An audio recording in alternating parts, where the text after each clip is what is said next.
Hello everyone. तो आज हम लोग स्टार्ट करने जा रहे हैं क्लास 9 कंप्यूटर का चैप्टर 1, ऑब्जेक्ट ओरिएंटेड प्रोग्रामिंग। इसके नोट्स आपको डिस्क्रिप्शन बॉक्स में मिल जाएंगे, तो आप वहाँ से उन्हें डाउनलोड कर सकते हैं। तो चलिए स्टार्ट करते हैं।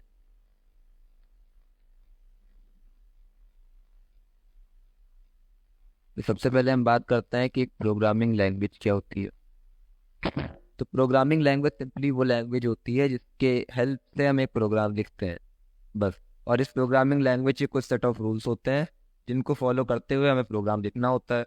फॉर एग्जांपल, आप जैसे मान लीजिए आप इंग्लिश लैंग्वेज बोलते हैं, तो इंग्लिश लैंग्वेज में भी कुछ सेट ऑफ रूल्स होते हैं जिन्हें आप ग्रामर में पढ़ते हैं।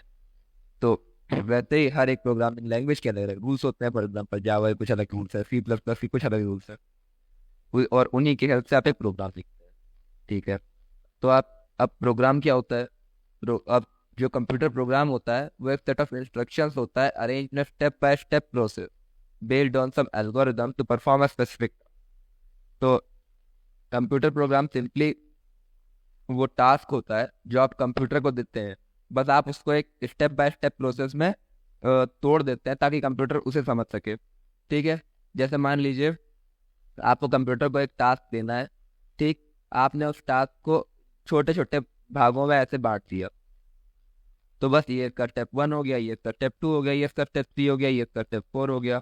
अब कंप्यूटर उन्हें उन्हीं छोटे छोटे भागों को धीरे धीरे परफॉर्म करता है, और आप एक प्रोग्राम की हेल्प से कंप्यूटर को ये बताते हैं कि तुमको ये टास्क परफॉर्म करना है। फिर वो प्रोग्राम कंप्यूटर बाइनरी कोड में कन्वर्ट कर लेता है। बाइनरी कोड मतलब होता है जीरोज एंड वन। बस कंप्यूटर को बस इतना ही आता है। तो कंप्यूटर हर चीज को जीरोज एंड वन के फॉर्म में ही देखता है और वैसे ही आपको बताना चाहता है। ठीक है।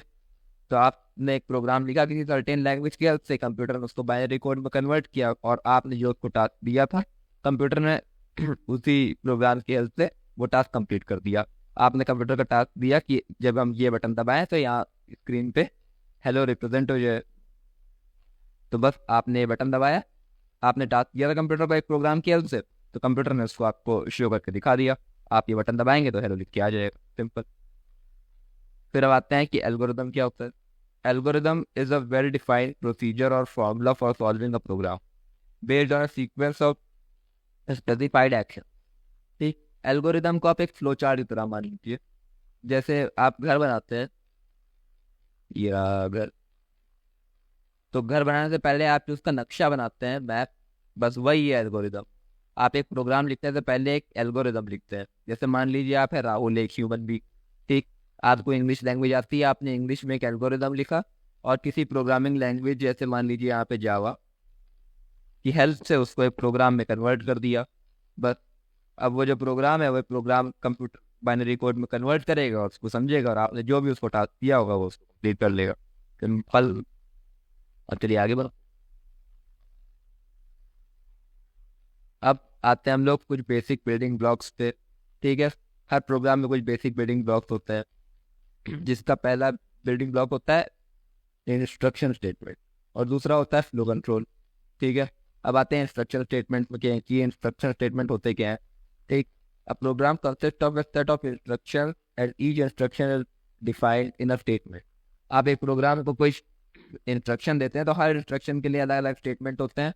वैसे जैसे कि इंग्लिश लैंग्वेज में होते हैं, statement is similar to a sentence in English language. ठीक है। बस आप वो इंस्ट्रक्शन ऐसे होते हैं कि जो कंप्यूटर समझ सके, बस। फॉर एग्जाम्पल, आप जावा में आप लिखते हैं किसी चीज को इनपुट कराने के लिए, किसी इंटीजर को इनपुट कराने के लिए, इंट ए। ठीक। आपको इसमें जीरो इनपुट कराना है, int a equal to zero. ठीक है। तो आप ये इंस्ट्रक्शन दे रहे हैं कि आपको एक ए नाम का वेरिएबल लेना है, उसमें जीरो इनपुट कराना है। ठीक। अब इंग्लिश में आपको यही चीज इंग्लिश में लिखनी होती है। आप लिखते हैं कि ए take a variable A and input zero in it, ऐसा ऐसा करके। ठीक है। a program is a program statement instructs the computer to do something। ठीक है। अब डिफरेंट टाइप्स ऑफ स्टेटमेंट्स में हम लोग आते हैं, जैसे कि इनपुट स्टेटमेंट, जैसा हमने अभी आपको सिखाया, आउटपुट स्टेटमेंट हो गया, असाइनमेंट स्टेटमेंट हो गया, एक्सप्रेशन स्टेटमेंट हो गया, compound statement, selection statement, iteration statement और जंप स्टेटमेंट। ये सब के सब धीरे धीरे जैसे जैसे आप ये जावा प्रोग्रामिंग में आगे बढ़ेंगे, आप सबका मतलब धीरे धीरे समझते जाएंगे। अब आते हैं हम लोग फ्लो कंट्रोल पे कि फ्लो कंट्रोल क्या होता है। ठीक है। फ्लो कंट्रोल होता है कि आपकी हर एक डिफरेंट कंडीशन कैसे आप एक डिफरेंट आउटपुट को लीड कर सकती है, या फिर आपकी कई सारी डिफरेंट कंडीशन एक सेम आउटपुट तक भी कैसे पहुंच सकती हैं। जैसे मान लीजिए ये है आपका घर,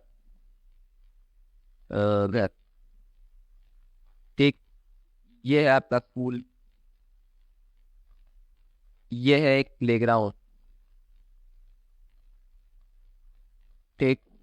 अब आपके घर से कई सारे रास्ते निकलते हैं, एक ऐसे निकलता है, एक ऐसे निकलता है, एक ऐसे निकलता है, ये ये और और मान लीजिए कि ये, ठीक है, रास्ता ए, रास्ता बी, रास्ता C। मान लीजिए आप रास्ता ए पे आगे बढ़े, ठीक। अब आपके पास अब आप देखिए, आप जैसे मान लीजिए रास्ता ए में जो फर्स्ट रास्ता है इसके बाद, और ये जो सेकंड रास्ता है, अगर आप फर्स्ट रास्ते पे आगे बढ़ेंगे तो आपको एक पॉसिबिलिटी मिलेगी स्कूल जाने की। अगर आप सेकंड रास्ते पे आगे बढ़ेंगे तो आप ग्राउंड पहुंच जाएंगे। और इसी सेकंड रास्ते पे अगर आप फिर से एक टर्न ले लेंगे यहाँ पे, तो आप स्कूल पहुंच जाएंगे, ठीक है।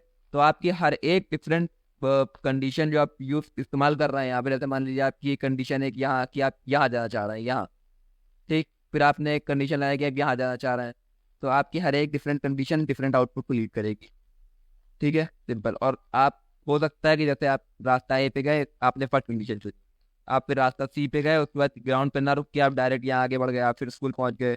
आप आप रास्ता पी पे आगे बढ़े, आप यहाँ गए, फिर आप यहाँ मुड़ गए, तो फिर आप स्कूल पहुंच गए। तो वैसे ही कि सिर्फ एक आउटकम की भी कई सारी डिफरेंट कंडीशंस होती है जिससे हम लोग एक स्पेसिफिक आउटकम तक पहुंच सकें, ठीक है। जैसे कि एक क्वेश्चन को सॉल्व करने के कई तरीके होते हैं, वैसा मान लीजिए हम लोग आते हैं पीओपी पे, यानी कि प्रोसीजर ओरिएंटेड प्रोग्रामिंग, ठीक। The POP or procedure oriented programming format contains a series of computational steps to be carried out. It is a step by step program that guides the application through a sequence of instructions. Each instruction is executed in order, ठीक है। A POP, in POP the program is divided into small parts called functions. There is no provision of inheritance, ये important है, तो याद कर लीजिएगा कि POP में inheritance नहीं होता है, ठीक है। It gives importance to algorithm rather than data. POP में एल्गोरिदम को ज़्यादा इंपॉर्टेंस दी जाती है, डेटा पे नहीं, डेटा पे कम इंपॉर्टेंस दी जाती है, ठीक। और जो है it follows top down structure. अब एक पीओपी एक टॉप डाउन अप्रोच फॉलो करता है, टॉप डाउन अप्रोच। अब इस टॉप डाउन अप्रोच का मतलब क्या होता है, ठीक है। टॉप डाउन अप्रोच का मतलब ये होता है कि इसका जो मेन फंक्शन होता है वो पहले लिखा होता है, ये, और आप उसके नीचे बाकी फंक्शंस लिखते हैं। अब मान लीजिए आपको एक्स वाई जेड फंक्शन को कॉल करना है, आप एक्स वाई जेड फंक्शन को यहाँ कॉल करेंगे, ये ऐसे। तो ये होता है टॉप डाउन अप्रोच, ठीक है। मेन फंक्शन ऊपर, बाकी फंक्शन।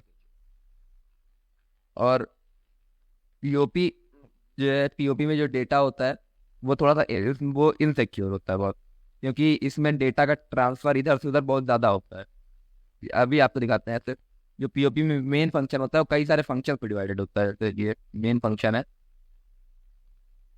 तो ये आगे बहुत से फंक्शन पर डिवाइडेड होता है, फंक्शन 1, फंक्शन 2, ठीक। और हर फंक्शन का अपना खुद का एक लोकल डेटा होता है। जैसे फंक्शन 1 का लोकल डेटा हो गया, लोकल डेटा। फंक्शन 2 इसका लोकल डेटा है। एक फंक्शन 3 मान लीजिए यहाँ पे, ये फंक्शन 0 मान लीजिए, लोकल डेटा यहाँ, ठीक। और अब होता है ग्लोबल डेटा, ये, ठीक है। अब ये जो मान लीजिए आपको, आपके काम है फंक्शन 2 में, ठीक है। और इसमें होता क्या है कि हर ग्लोबल डेटा हर एक फंक्शन से लिंक्ड होता है। जैसे मेन फंक्शन है, मेन फंक्शन आपके हर एक फंक्शन से लिंक्ड है, ठीक है। अब इसमें आपको फंक्शन 2 से कुछ काम है, फंक्शन 2 से आपने ग्लोबल डेटा को किया, एक्सेस किया। फिर ग्लोबल डेटा ने फंक्शन 1 को एक्सेस किया। मतलब समझिए कि ग्लोबल डेटा के पास हर एक फंक्शन का एक्सेस है, ये ऐसे ऐसे ऐसे हर एक फंक्शन से इंटरकनेक्टेड इसी तरह। अब आपको काम हुआ, मान लीजिए फंक्शन 0 में कुछ काम है आपको, तो फंक्शन 0 में आप जो चेंजेस करेंगे वो आप यहाँ से होते हुए इस फंक्शन में भी करने पड़ेंगे, इस फंक्शन में भी करने पड़ेंगे, ये सब आपस में इंटर लिखते हैं, ठीक है।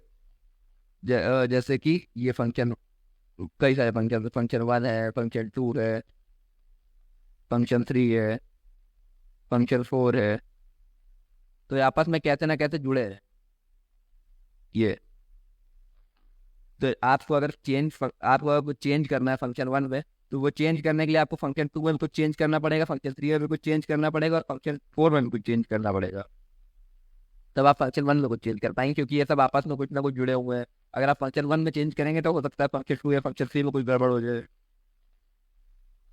तो इसके कुछ एग्जाम्पल्स हैं। फॉर एग्जाम्पल, ये पुरानी लैंग्वेजेस में यूज होता है अब तक। For example C, V, for, lap, Pascal. अब इसके लिमिटेशन पे आते हैं। पीओपी की सबसे बड़ी लिमिटेशन यही है, डाटा सिक्योरिटी। अब इसमें आप real world with top down approach में से रियल वर्ल्ड ऑब्जेक्ट को मॉडल करना बहुत प्रॉब्लमेटिक हो जाता है। तो इसमें एक्सटेंसिबिलिटी का सपोर्ट नहीं होता है पीओपी में। पीओपी में आप एक नया डेटा टाइप खुद से क्रिएट नहीं कर सकते, बस इसी को कहता है एक्सटेंसिबिलिटी। इसमें मेंटेनेंस की प्रॉब्लम बहुत ज़्यादा होती है, क्योंकि जो कोड, जैसे मान लीजिए कोड है, आपका कोड बहुत बड़ा हो गया, आपको एक बड़ा प्रोग्राम लिख रहा है, कोई किसी चीज़ को डेवलप करना चाह रहा है, उसके लिए आपने बहुत बड़ा सा प्रोग्राम लिखा। अब आपको कुछ एरर आ गया उसमें, आपको फंक्शन 1 में कुछ एडिट करना है कि उससे ठीक हो जाए। तो अब सारे फंक्शन आपस में इतने इंटरलिंक्ड है कि आपको फंक्शन 1 में करने के लिए पता नहीं कितने फंक्शन को और एडिट करना पड़ेगा वही चीज़। तो इसलिए इसमें कोड मेंटेनेंस बहुत प्रॉब्लमेटिक रहता है, बहुत दिक्कत होती है। इसमें मेमोरी मैनेजमेंट में बहुत प्रॉब्लम होती है। As the code get larger and complex, memory management becomes a concern, as automatic memory management is not there. इसमें ऑटोमेटिक मेमोरी मैनेजमेंट नहीं होता। फिर आते हैं ऑब्जेक्ट ओरिएंटेड प्रोग्रामिंग से। It represent the object that have data field in the program is divided into parts called objects. Data is hidden in 3 modules: public, private and protected. ये तीनों है आपके एक्सेस स्पेसिफायर। सॉरी, ये तीनों है आपके access specifier. इन्हीं तीनों एक्सेस स्पेसिफायर की वजह से आपका डेटा इसमें बहुत प्रोटेक्टेड रहता है। ठीक है। इसमें डेटा सिक्योरिटी बढ़ जाती है। The procedure associated with the object are known as methods. Everything is used as an object. It includes features like data hiding होती है, इसमें polymorphism होता है, encapsulation होता है, message passing होता है। ये सब का मतलब धीरे धीरे समझेंगे आगे अभी। इसमें आप ओवरलोडिंग कर सकते हैं फंक्शन की, कंस्ट्रक्टर्स और ऑपरेटर्स की। ठीक है। और इसके प्राइम एग्जांपल्स हैं जैसे C++, जावा, VB.NET, C#.NET, ये सब। ठीक है। वो mainly concentrates on data of program, but POP delivers more important to the structure of the program. ठीक है। ये डेटा पे ज़्यादा फोकस करता है, ये स्ट्रक्चर पे ज़्यादा फोकस करता है POP। अब बात करते हैं, OOPS एक बॉटम अप अप्रोच फॉलो करता है।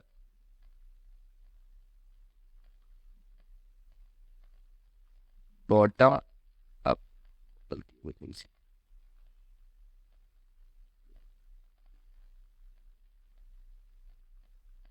ठीक है, बॉटम अप अप्रोच।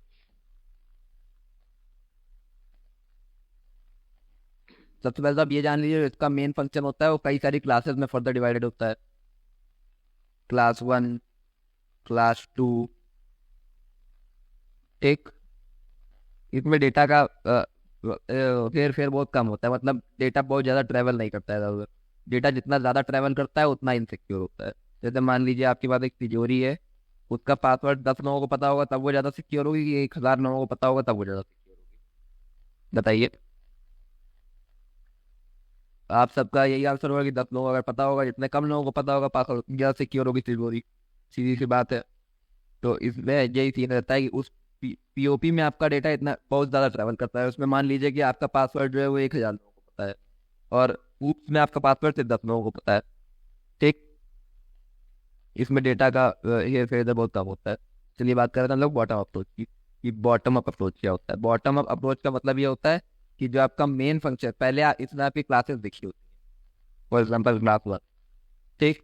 इसमें क्लासेस है, फिर एकदम क्लास 2 लिखी, फिर ये, फिर एकदम लास्ट वो मेन फंक्शन।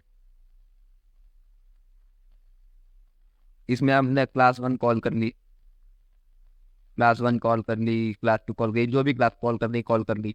ठीक है, तो ये होता है बॉटम अप्रोच। मेन फंक्शन नीचे है, क्लासेस तारीफ। ये हो गया बॉटम। चलिए आगे बढ़ते हैं। अब इसकी एडवांटेजेस भी बहुत सारे हैं।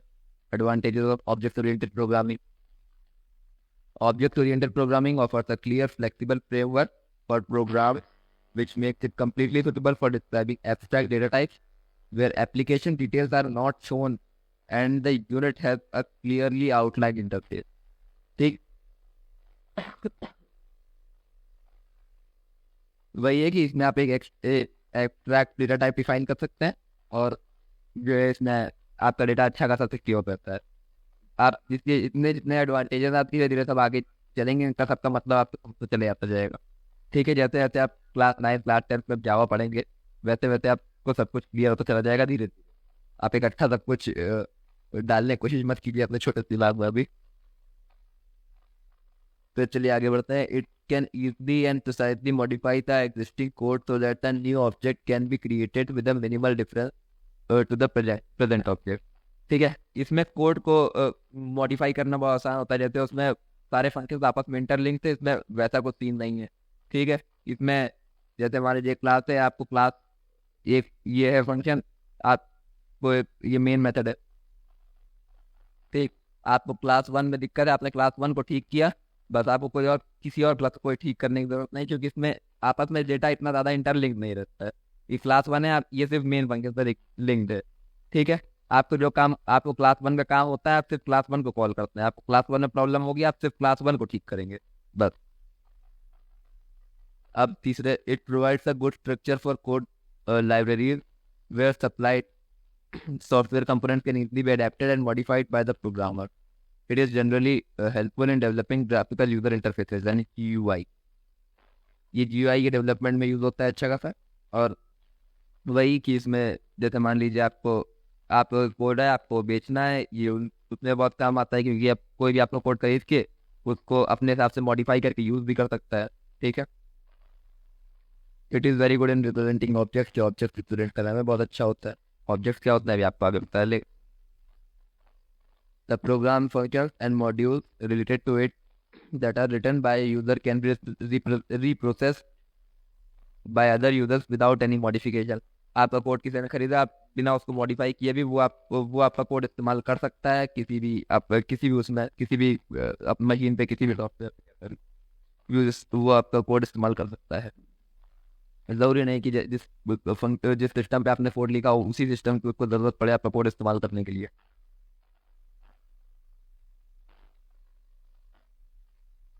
अब आते हैं कुछ डिफरेंसेस पे पीओपी और ऊप में।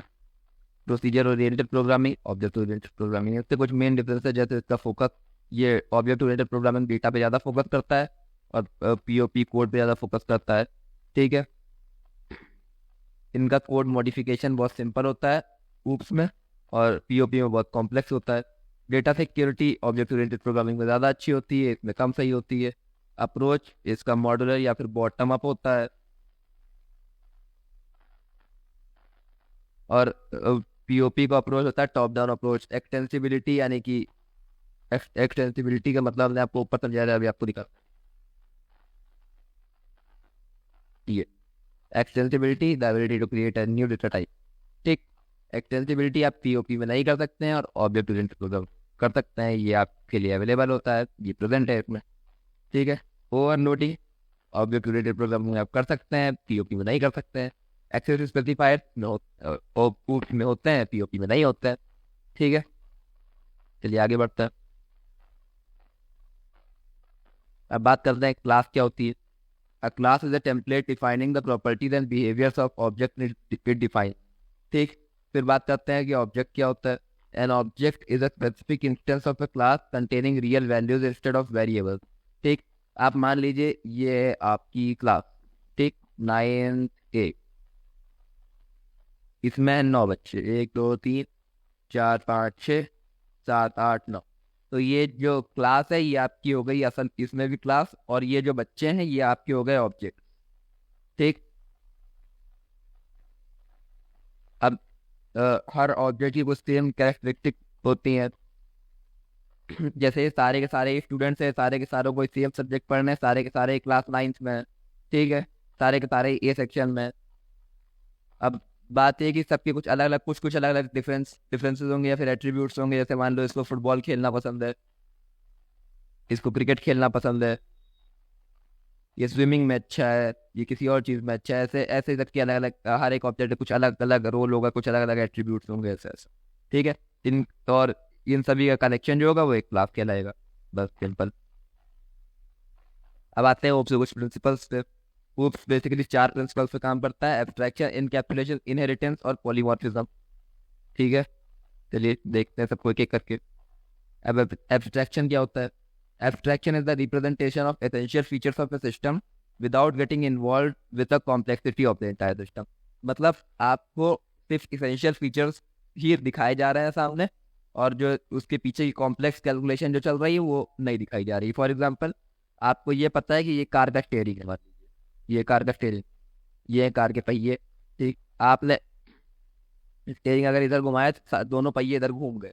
आपको इससे नहीं मतलब कि इनके बीच में कौन सी आप पुली क्या लगा है, कौन सी मैकेनिज्म लगा है, यहाँ पे कहाँ से कैसे क्या जुड़ा है, कैसे घूम रहा है इधर उधर, उससे आपको कोई मतलब नहीं। बस आपको इतना पता है कि स्टेयरिंग आपने घुमाया, पहिए घूम गए, ठीक है। तो आप इसमें कॉम्प्लेक्सिटी में इन्वॉल्व नहीं हुए और ना आप होना चाह रहे हैं, ठीक। आपको बस इतना मतलब है कि आप अब जब स्टेयरिंग घुमाए तो पहिया घूम, ना घूमेगी दिक्कत हो जाएगी, ठीक। चलिए आगे बढ़ते हैं। अब inheritance. Inheritance is the property of a class to use the properties and methods of another class while adding its own functionality, ठीक। अब इनहेरिटेंस क्या होता है? इनहेरिटेंस मतलब इनहेरिटेंस के नाम से समझ में आ रहा है जो चीज़ आप इनहेरिट करते हैं। जैसे एग्जांपल, आपका चेहरा है, आँख, ये हो गया नाक, ये हो गया मुंह, ठीक। तो बहुत लोग कहते हैं तुम्हारी आँख तुम्हारी मम्मी जैसी है, ठीक, तुम्हारी नाक तुम्हारे पापा जैसी है। तो आपने अपनी आंखें जो है वो अपनी मम्मी से इनहेरिट की हैं, जो अपनी नाक है वो अपने पापा से इनहेरिट की है, और ये जो मुंह है या फिर खुद की ओन फंक्शनैलिटी है, खुद की अपनी प्रॉपर्टी है जो आपने अपने अंदर से ही पैदा की है, ठीक है। तो ये होता है इनहेरिटेंस। अब इसको कंप्यूटर में कैसे समझते हैं ये बताते हैं आपको। जैसे मान लीजिए ये एक क्लास है, ठीक, इसको हम कहेंगे पेरेंट क्लास। अब ये चाइल्ड क्लास है, ठीक। अब आपको चाइल्ड क्लास में पेरेंट क्लास की कुछ, जैसे मान लीजिए आपको चाइल्ड क्लास का फंक्शन बना रहे हैं, प्रोग्राम बना रहे हैं, आपको उस प्रोग्राम में कहीं काम आया पेरेंट क्लास का भी, तो आपने पेरेंट क्लास की प्रॉपर्टीज चाइल्ड क्लास में इनहेरिट कर ली, ठीक। तो इससे जो पेरेंट क्लास की जितनी प्रॉपर्टीज है वो तो है ही चाइल्ड क्लास में, और चाइल्ड क्लास में अपनी खुद की भी कुछ प्रॉपर्टीज है, ठीक है। तो इससे जो है कोड लिखना आसान हो गया आपके लिए, इसकी जो है बहुत सी फंक्शनैलिटीज है आगे, अब इसके प्रोग्राम से बनाएंगे आगे चल के बहुत सारे। चलिए अब बात करते हैं पॉलीमॉर्फिज्म की। पॉलीमॉर्फिज्म का सीधा सा मतलब होता है मैनी फॉर्म्स, मैनी फॉर्म्स, ठीक है। Polymorphism is the capability of an interface to do different things based on the data of different type it accepts and gives the desired output accordingly, ठीक है। सॉरी। तो polymorphism का मतलब होता है, जैसे मान लीजिए एक लड़का है, ठीक है, ये जब स्कूल जाता है तो ये एक स्टूडेंट है,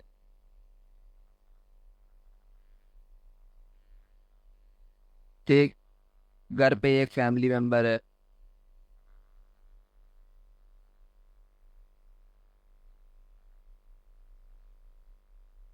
और ये प्लेग्राउंड,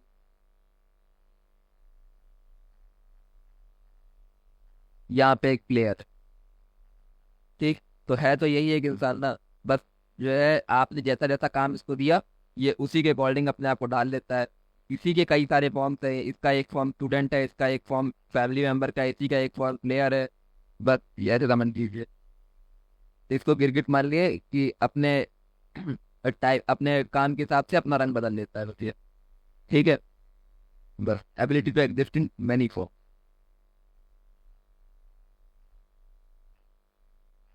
फिर आप आते हैं इनकैप्सुलेशन पे। Encapsulation wrapping together of data and functions that manipulate the data such that both are safe from outside interference and misuse. Encapsulation मतलब होता है किसी चीज़ को रैप कर ले, ताकि जो डेटा होता है वो आउटसाइड इंटरफेरेंस से या फिर मिसयूज से सेफ रहे, इसी इनकैप्सुलेशन की वजह से ही इसमें डेटा सिक्योर हो जाता है। जैसे मान लीजिए, इसका सबसे अच्छा एग्जाम्पल एक हो गया टॉफी। ये टॉफी, ये है उसका रैपर। ठीक है, ये है टॉफी अंदर। तो ये टॉफी तब तक सेफ रहेगी, तब तक इसमें धूल मिट्टी कीटाणु कुछ नहीं आएंगे बाहर से, जब तक जो है इस पे रैपर लगा हुआ है। ठीक है, अगर आप रैपर में लगे लगे आपकी टॉफी मिट्टी में भी गिर जाती है, तब भी टॉफी को कोई नुकसान नहीं होता है। जो भी नुकसान होता है, जो भी गंदगी होती है, वो सब रैपर पे लगती है। तो रैपर इसको प्रोटेक्ट कर रहा है किसी भी आउटसाइड इंटरफेरेंस। आप क्या करते हो, रैपर फाड़ के खा लेते हो टॉफी। ठीक, तो आप एक आउटसाइड इंटरफेरेंस हो गया जो कि रैपर को फाड़ रहा है, और तब टॉफी खा रहे हो। जब तक रैपर है तब तक टॉफी सेफ। बस अब इसी के साथ हम लोग ये खत्म करते हैं। जाते जाते आपके लिए एक सवाल कि हु डेवलप्ड जावा। आप जावा पढ़ रहे हैं तो आपको इतना तो पता ही होना चाहिए। अब आप इसको गूगल सर्च कीजिए चाहे जैसे, पर आंसर इसका कमेंट्स में दीजिए।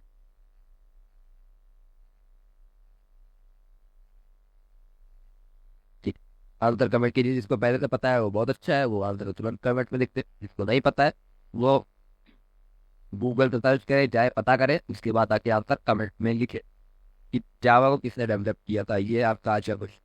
ठीक है, तो इसी के साथ आप इस वीडियो को लाइक कीजिए, शेयर कीजिए, और साथ ही साथ सब्सक्राइब भी कर दीजिएगा चैनल। ठीक है, और टेलीग्राम का लिंक भी आपको डिस्क्रिप्शन में मिल जाएगा। चलिए ठीक है, थैंक यू।